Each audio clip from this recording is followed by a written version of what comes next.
we all know that in a perfect world, the gun grabbers would just stop these people from buying guns entirely. We are the Armed Attorneys. Today we're talking about the synergistic effect between two gun control measures that caused, I don't think a lot of people saw this coming, but a huge, we'll just say a big win for the gun grabbers and a big step forward towards the gun registry. There's a lot to this, so you won't want to miss it. But before we begin, show your support for the Second Amendment by hitting that like button. And today we are talking about two different laws that, we all saw these laws coming, getting passed, going into effect. But really what we're talking about is how these two laws interact with each other and how it caused some kind of unforeseeable consequences. What we're talking about is the Bipartisan Safer Communities Act and the NICS Denial Notification Act of 2022. Now, we had speculated right when these first two laws were proposed and passed. We kind of talked amongst ourselves about what would happen, and we finally got some confirmation from some federal firearms license dealers, some FFLs, that this, in fact, is happening. So to start things off first, though, Bipartisan Safer Communities Act, what part of the law in the Bipartisan Safer Community Act are we talking about? Well, we're talking about the enhanced background checks for persons between the ages of 18 and 20. Now, we all know that in a perfect world, the gun grabbers would just stop these people from buying guns entirely. However, what we have is something that seems, I guess, when you put that perspective there, seems like a compromise on their part, right? Well, you can still go to an FFL dealer. You can buy your long guns only, right? You can buy your long guns, but we are going to conduct an enhanced background check where we look at the juvenile records, we look at the mental health records. We're trying to stop potential future school shooters, right, is the idea. Now, what that results in is a delay, right? Yep. A delay of, you get your proceed, your delay, your deny when you fill out your 4473 at the FFL dealer.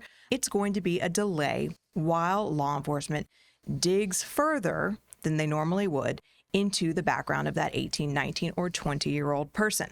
Sounds reasonable if you're not really paying attention. Is it reasonable? No, in my opinion, not really. But when you think about what they really, really want, I think it didn't really bother a lot of people when passed, right? No, I mean, that's a pretty small age range. It's always easy to gang up on a small group of people. And that's really, in the big scheme of things, that's what the government seems to be doing in this case. Now, continuing on with that, if they have reason or cause to believe that further investigation is needed, this delay could be extended up to 10 business days total. And so, we have this extended delay for 18, 19, and 20-year-olds. Now, that's not the end of the story, because another law that kind of flew under the radar, but is now in full force and effect, is the NICS Denial Notification Act of 2022. Now, what does this law say? It says for transactions where, the NICS division gives a deny response, that the FBI is to notify the ATF and local law enforcement about the denied transfer. Now, theoretically, this is so that they could go, enforce a lie and try bill. A lot of states have a lie and try bill on the books where if somebody knows they're prohibited, goes and attempts to purchase a firearm. That might be a crime under state law. But it might also just put the person on their radar. Hey, this guy is attempting to acquire a firearm. Maybe they're dangerous. They're a prohibited person. Maybe we need to start monitoring this person. That's the stated goal of the NICS Denial Notification Act of 2022. Well, and you have to give them your address. I mean, it's giving local law enforcement your address, too. It's not just the notification, right? Yep. So, I mean, there's a lot that, it just scares me when gun owners have to potentially be in that interaction with law enforcement. But, yes. So, yes, potentially you have local law enforcement at your door because your address is now shot out. Which is just, even just the unintentional things that happen. I mean, there's, a knock at your door at an hour that you don't anticipate. You go with a gun in hand, and then all of a sudden it's the police. And then what happens then? And, innocent lives can be lost. It's scary. Yeah, I see that video pop up online a couple of times every year. Is just a person answering their door, exactly like you described.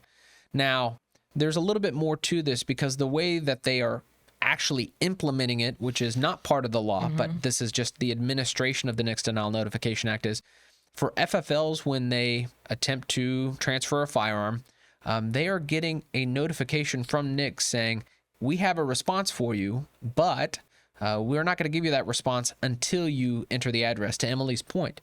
And this is so that local law enforcement and the ATF has that person's address.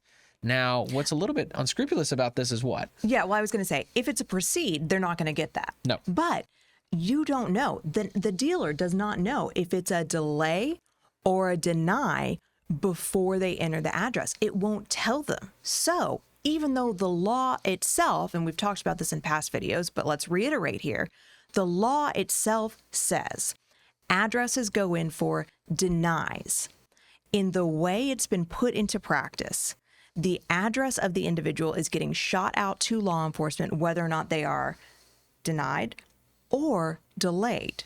So while they should just be taking, a small slice of the pie, they are taking the entire pie essentially, because it's not just denies, it's delays, and the FFL dealer has no option. It's not on them. They have to, in order to figure out whether it's a delay or deny, put in that address. And this is where the other shoe drops and the synergistic effect is reached, because what we see for 18, 19, and 20-year-olds, they're getting auto-delayed on all of their transfers. Which means every single 18, 19, and 20-year-old in our entire country come November 14th of 2022, if they attempt to purchase a long gun from an FFL dealer, will have their address sent to local law enforcement.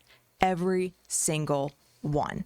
To me, that says if you are 18, 19, or 20 years old and private sales are legal in your state, go engage in a private sale. I mean, really, honestly, it is, it's upsetting to me. And we have two different things, a couple of different things at play here, but the big one is the law says this is supposed to only apply to denials, and they seem to be applying it to delays. We seem to be creating a de facto registry for 18, 19, and 20-year-olds.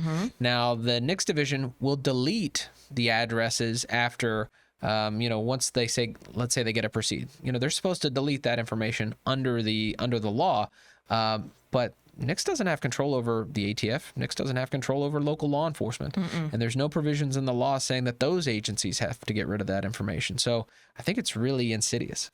And, it just is. Again, this was when you really think about it, a 1 + 1 = 2 situation. Of course, these two pieces of gun control, they were always going to come together this way. But seeing it happen is really disturbing. It's really upsetting. And if you are one of these people who's affected, you need to take very seriously where you are going to make your purchases and what you're going to do.